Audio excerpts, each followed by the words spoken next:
Hello, everyone, and thank you so much for joining us today. I am your host, Shireen Benzayed. I'm Head of Innovation at Finastra, and we are welcoming you for our third live meetup in the series, part of our Hack to the Future Global FinTech Hackathon. Hack to the Future, as you might know, is a fintech movement igniting a world of financial sustainability, inclusion, and empowerment, so much more than just the hackathon. And building on the success of our previous hackathons to redefine finance for good and build an unbiased fintech future, we continue to use our position in the market to inspire the fintech space to be open by default for everyone. And this year, we aim to drive engagement beyond our global fintech ecosystem with three key themes that are inclusive and open to all. The first one is sustainable and inclusive finance. The second one is embedded finance. And the third one is decentralized finance. And today we'll be talking about theme one, sustainable and inclusive finance, with a special focus on diversity and inclusion. And I'm really excited to welcome two amazing fintech leaders, Mariem Mhadhbi, who's founder and CEO of Valuecometrics, and Diane Fernandez, who's the CEO of Synomen. And I'd like also to mention that both of them are following the Women in Fintech incubation program with WILLA. So a Women in Fintech incubation that we are particularly proud to support and sponsor at Finastra. Mariam and Diane, thank you so much for joining us and welcome. Thank you. Let's start with some brief intro. Mariam, do you want to go first and maybe share with us a bit more about you and your background, as well as your company?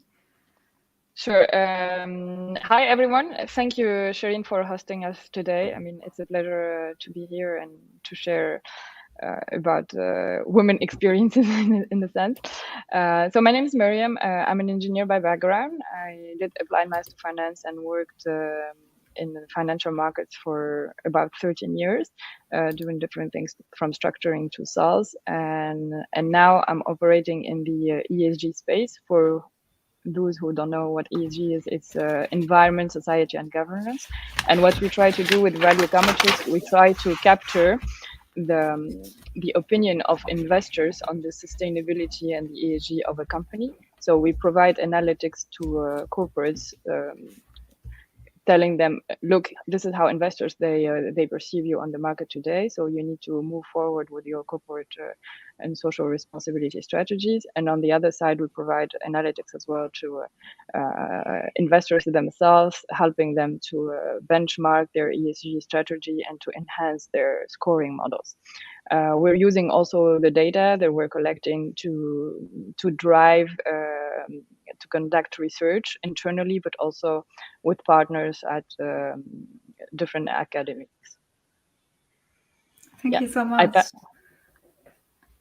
Diane, do you want to go next and share with us a little bit more about your background, what you do, and maybe introduce us to Synomen as well? Yeah, sure. First, hello everyone, and thank you, Shireen, for the invitation to this event. So I am Diane Fernandez, CEO and co-founder of Synomen.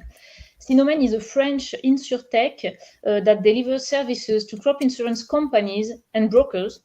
We offer a complete decision tool to evaluate crop yield and the financial impact of adverse weather events on field crops, such as drought, excess water, storms, as the frequency and the intensity of these weather events are on the rise due to climate change.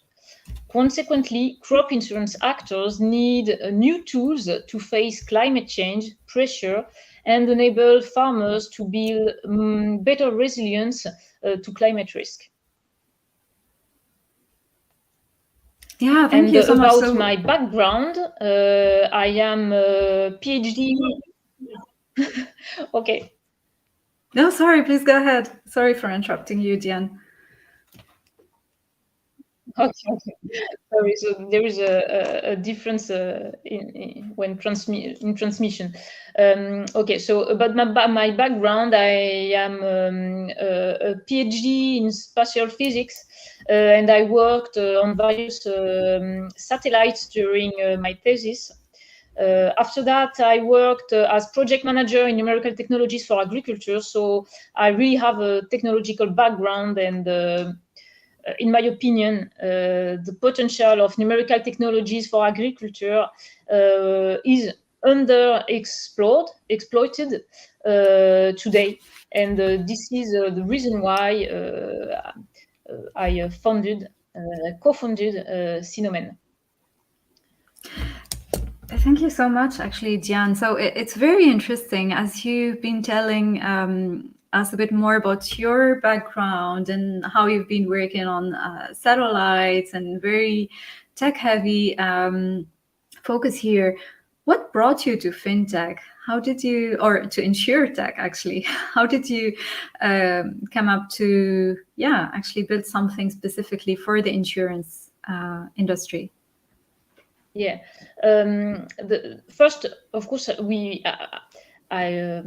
in my opinion, the potential of numerical technologies for agriculture was really missing today, and agriculture and especially crop insurance really needs a new vision, a new focus to adapt to climate change. This is the first point, to build a better resilience for farmers, for the insurance itself, and for food production also, as food production needs are increasing, and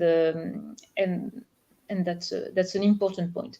It's more the person I met, I discussed with, and we identified an important need in insurance. One of our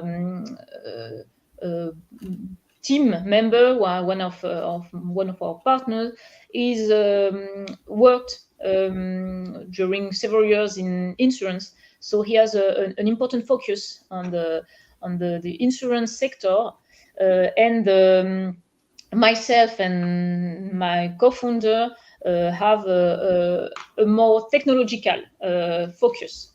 So we have the business focus on one side and the technological focus on the other side, and so we build all our vision on this. Cool, thank you. That's really interesting.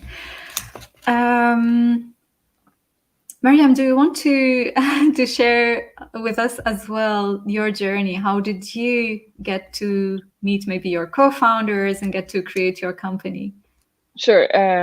So for me, many things started at the first lockdown of COVID, because I was, I mean, as I said, like I worked for a long time in financial markets, and I was thinking, gosh, like the way the systems work and the way financial market valuations are today simply do not take into account the the survival of the human species. So, to exaggerate.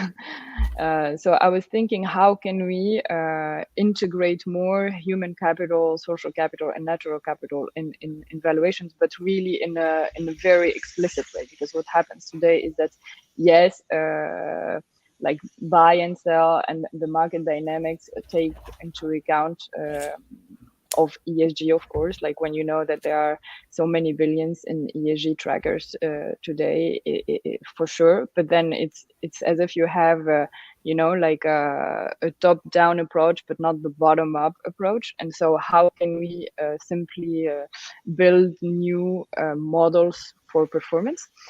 So it was a bit philosophical at the beginning. I was looking into values even, and how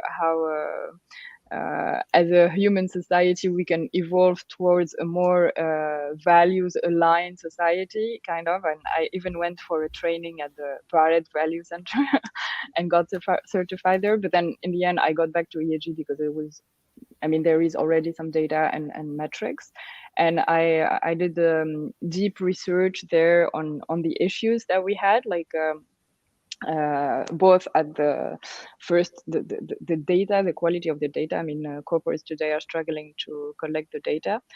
When they do it, they don't do it in a consistent way because they don't have the same resources, but also because they don't have the interpretation of their own activities in a sense. That's the first thing. The second thing is at the data providers level. So basically data providers, they provide indicators, but they name these indicators the same, but they don't really look at the same things. And so we have like correlations that are to the level of 54% for these for the same data set between different data providers. So this was the first observation. The second observation was about the diversity of the opinion of different, let's say, asset managers and investors. So basically what happens is today, investors, they, let's say companies collect their sustainability data, data providers calculate indicators, and then afterwards investors, they buy these indicators and they calculate their own ESG scores. And these ESG scores, they are basically proprietary, they belong to investors and nobody knows what they think and what they are. And so this is where we thought that we could bring more transparency in the field and capture what they think at the same time while respecting their confidentiality and their constraint in terms of that they don't want other people to know what their scores are. So what we do very concretely is that we collect the scores, we anonymize them, we recreate the distribution of the sustainability of a company, and then we provide analytics to the company, to the investors, and we use the data for research as well. So yeah, it was a long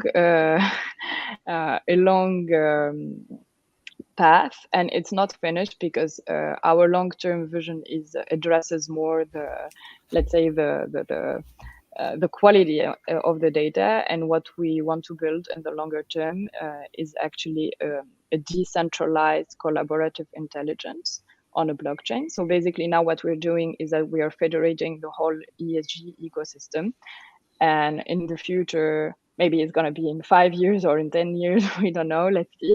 But the idea is to ask all the stakeholders to collaborate and to contribute on a blockchain to create an intelligence that is able to calculate, to assess the impact and the ESG costs and all other sustainability factors eventually of one operation, like a granular operation.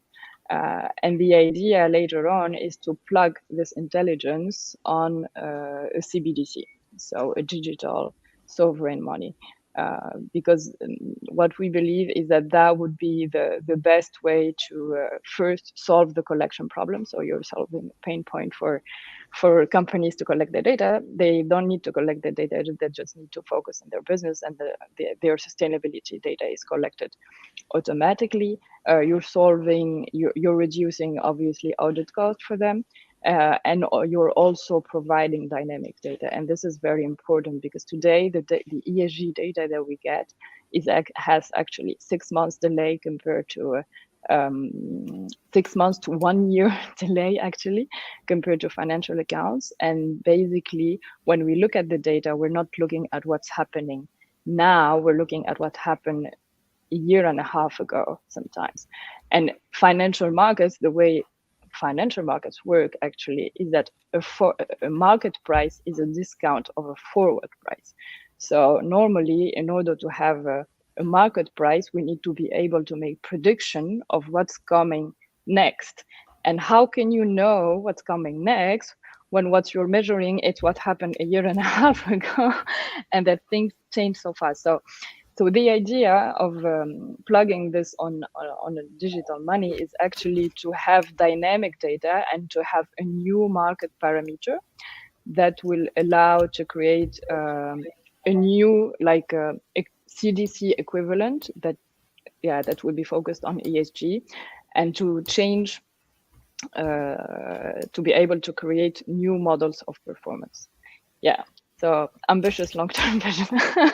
Yeah, thank you so much for sharing it. So I think you covered so many points here. First, the current challenges that we have in with ESG, like the access to data, the delays in terms of accessing data, the ambition to get to real-time data for ESG, and also maybe more on the short-term mission on what you are already doing with the different ESG players, of connecting all of them, bringing them together and building some analytics on their actual common knowledge.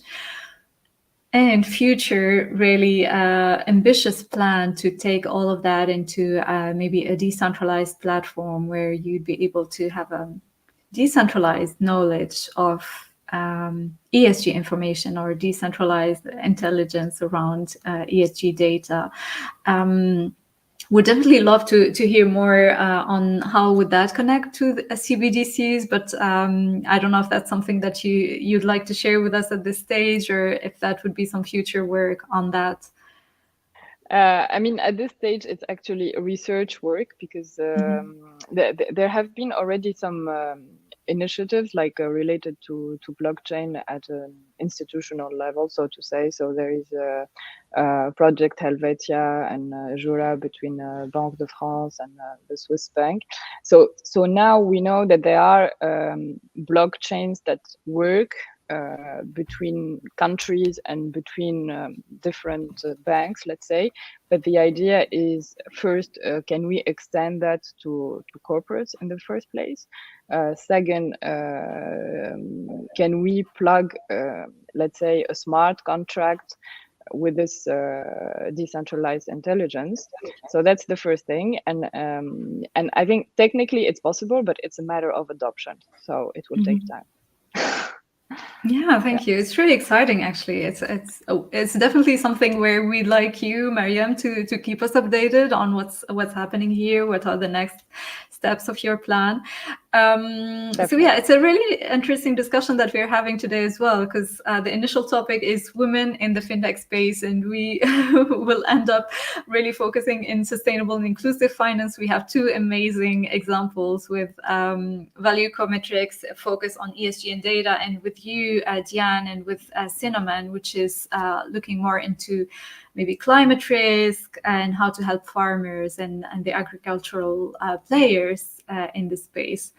I just wanted to go back actually into more of a human aspect of your both companies. Would love to learn more about both how you've met your co-founders, and also what are the skill sets that you look for in your exec team, and maybe bringing a bit of diversity there.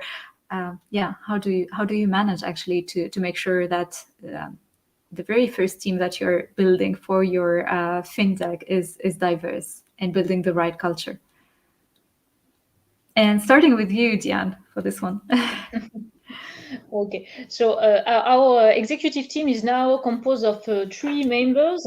Our CTO, so who has high skills in machine learning and computing science. We have known each other for many years, and we co-founded Synomen together with a strong technological focus. We met then our current CBO, thanks to our network, and so it's amazing how sometimes some just meeting someone drives you somewhere you didn't even thought before. And this person has built his career in the insurance sector, and brings a very valuable business focus for Synomen. as the pain point of the insurance sector is that they can't evaluate the impact, the financial impact of a weather event on crops. So similarly, as Mariam said, that the ESG information comes 1 year or 1 year and a half after after you need the information. It's the same in crop insurance, as after a weather event, you have the evaluation of the financial impact of these weather events only 1 year or 1 year and a half after the event. So it's a mess for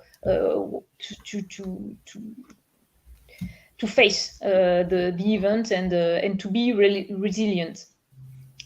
So I think we have a good core team now, composed of technical and business skills, and this is very important to lead your startup on the right track. Great, thank you. Do you want to share with us your perspective to that, Mariam? Any specific efforts actually you're putting, or do you ever need that to get to a diverse core team today?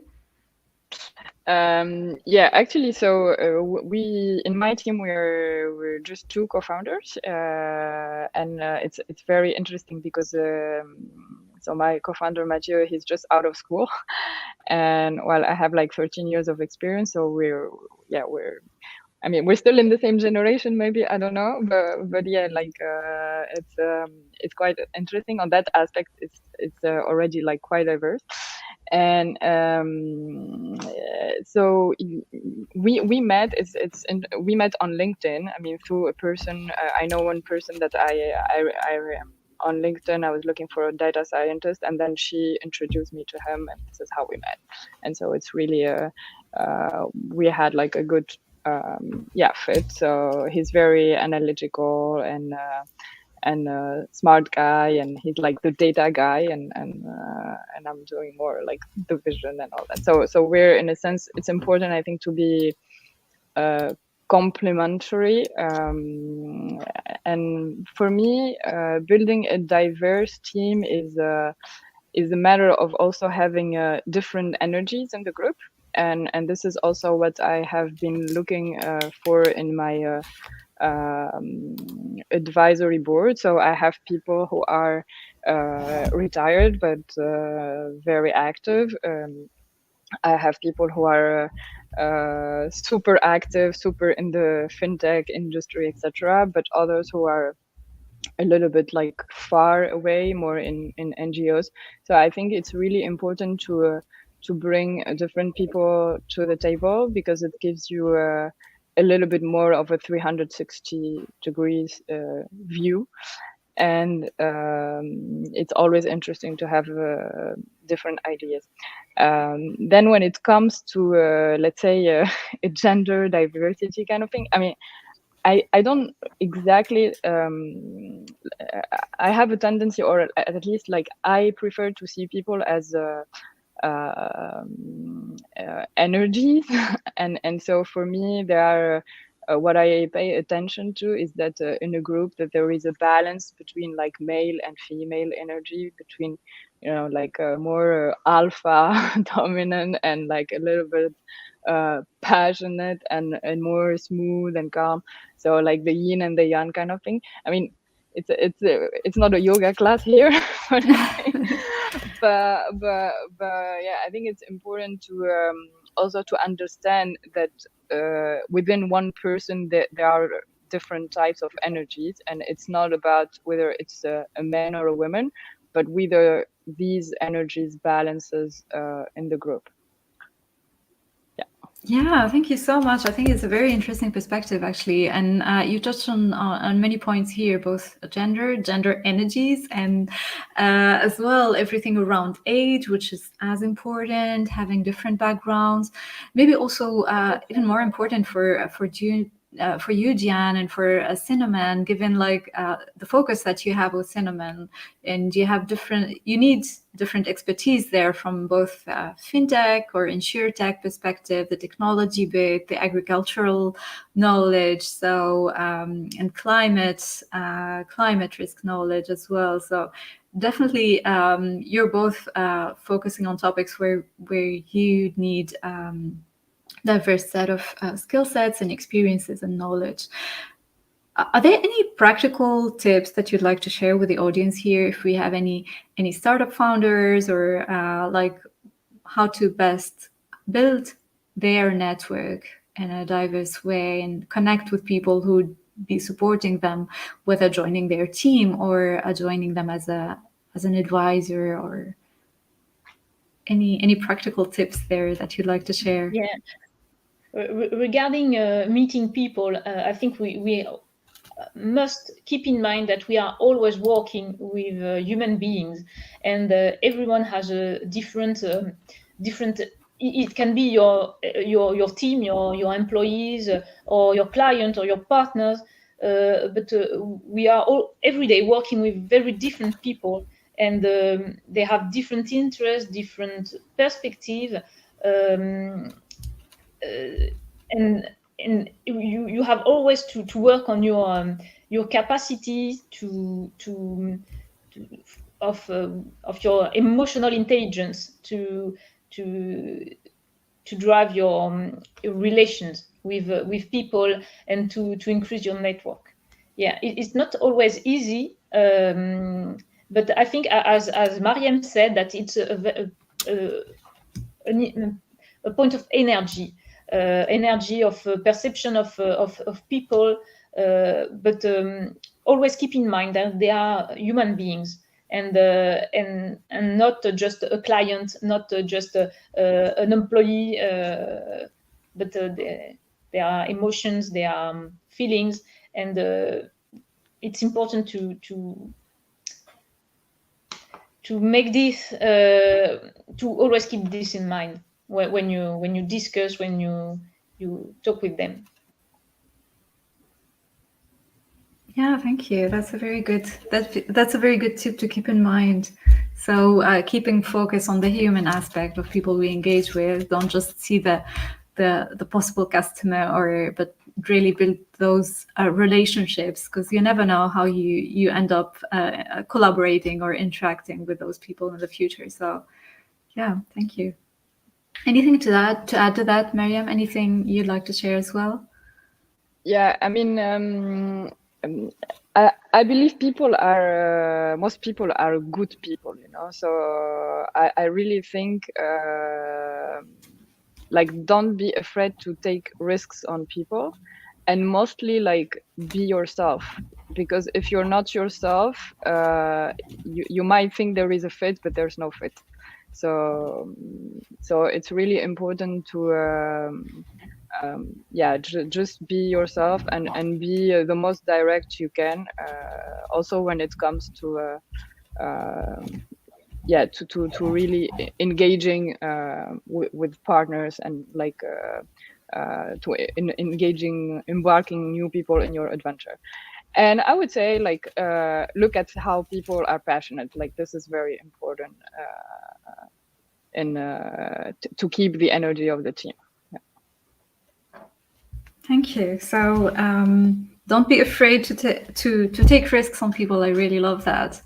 And being yourself, of course, when building the team, to make sure that there is a real match and real synergy between team members. I'd like to ask you a different question now. Do you want to share with us maybe any challenges that you had to overcome in your journey as a fintech founder, as a female fintech founder, or any positive experiences that you'd like to share with us? And yeah, maybe starting with you, Mariam. Yeah, I mean, in my current journey, there are many challenges, because there are many people to onboard in the community. But I mean, in general, it's these are the same. So it's a lot of hard work, and the harder you work, the more focused you are, the best you deliver, I would say. But then I had, like, in terms of female founder, I would say, or like female ambitious person. I mean, I have experience in the past, like in the fintech world and in the financial world in general. It's quite masculine. It remains quite masculine, and it's not it's not easy to go to be taken seriously sometimes. So you have to really be very confident, and to don't be scared to also say no, or like disagree with people, and just stand for yourself, like, yeah, always. Cool, thank you. Always stand for yourself. I really like it. Diane, anything to share with us there? Any challenges that you come across, or any positive experiences as well that you've been through and that you'd like to share? Yeah. So first, I do agree with you, Mariem. That's right, that you have to be very confident. Women, it appears that women are less appetite to risk and to insecurity in average compared to men. But before starting a startup journey, so this is a reason why they are today more men, I think, that fund startups. However, being a female chief executive officer really not hinders the startup growth. On the contrary, I think it may bring a perspective to the team different from 100% male team. Maybe less competitive and less risky, but another point of view, another perspective for the growth of the startup. And it's important to be confident.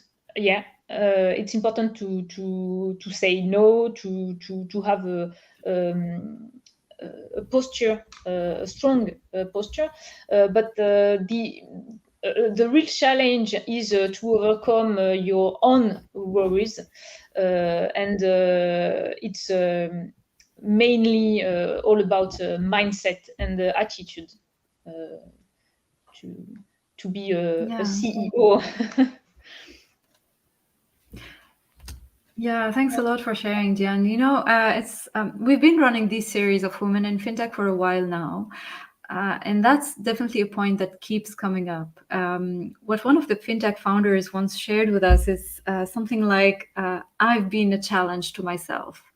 Sometimes we are our own challenges that we need to overcome, and self-confidence is definitely a very important point. So be confident, don't be afraid to take risks. That's definitely something that we need to keep sharing with all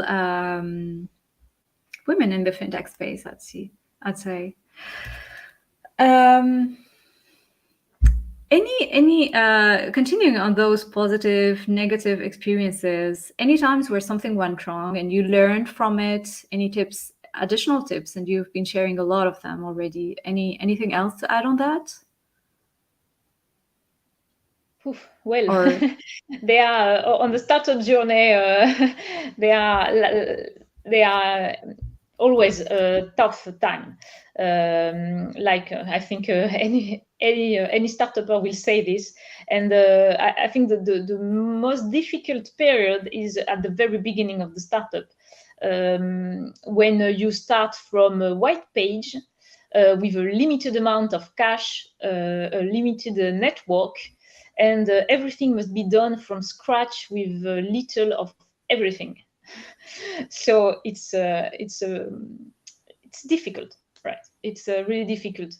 But well, we must be prepared for that, and we must overcome these bad times, because there are other times that are wonderful and where we learn a lot. So it's a balance. It's a balance. But yeah, I think talking about balance, I think it's really important to not become a workaholic, because sometimes you're like so passionate, so driven, that you're spending like all your days and your nights working, and I think it's really important to you know, like put an agenda for yourself and to challenge yourself on keeping space for your personal life, for your to do sport, etc. I think this is really also important for your productivity and just for you to be feeling good. And I think that's to have the energy on the long and medium run. Yeah, Definitely, balance is probably one of the key challenges you're facing as a early stage fintech leader. So I mentioned it earlier. You are both part of the WILLA incubation program, and there is a special Women in Fintech incubation program at WILLA. How helpful is it? Anything that you share with us, that you can share with us here? What do you get out of that program? Why have you applied actually to join? Because it's a very specific program. And is that something that you would recommend? Are there other women out there that are fintech CEOs that are looking for special helps in their journey? Maybe starting with you, Diane, there. Anything to share about the WILLA incubation program, or incubation programs in general as well? Any kind of support for startups? Yeah, the WILLA Women in Fintech program is a powerful program to establish relationships and to build your network with partners and experts. It's when you are creating a startup, it's very important to have a network. You can't stay alone or with very few partners. It's important to discuss, to share experience with many people, and having times with startup founders also that are working on similar project than yours. It's also very important to discuss with them. So the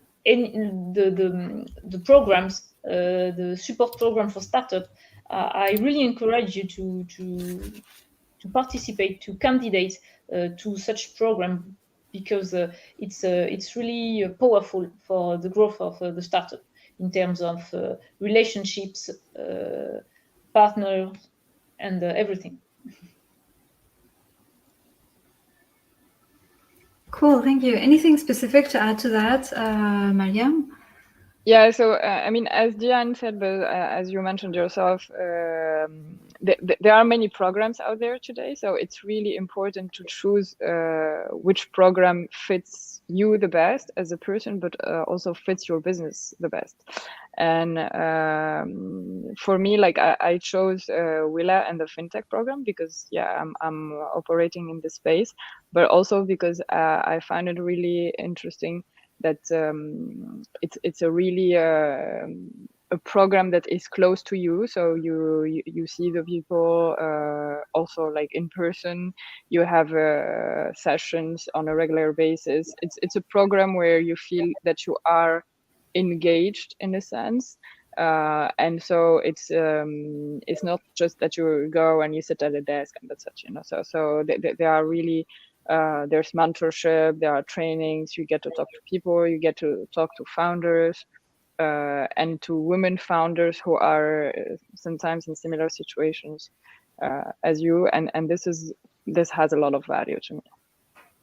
Yeah, thank you. Thanks a lot for sharing. And actually, we've been supporting the WILLA program for a while now, and I think it's important though to have specific similar incubation programs. We've seen in the past some of the women that were part of this program that just gave birth during that early stage period where you are also having another baby that is your startup. So there are definitely specificities about being a woman and being a leader of a fintech or a founder of a fintech. So it's really interesting to get those experiences from other women in the space and how they've been managing. You mentioned balance. How do they manage both? And how do you really get to grow different babies at the same time and have overall balance, but also growth and success with your business.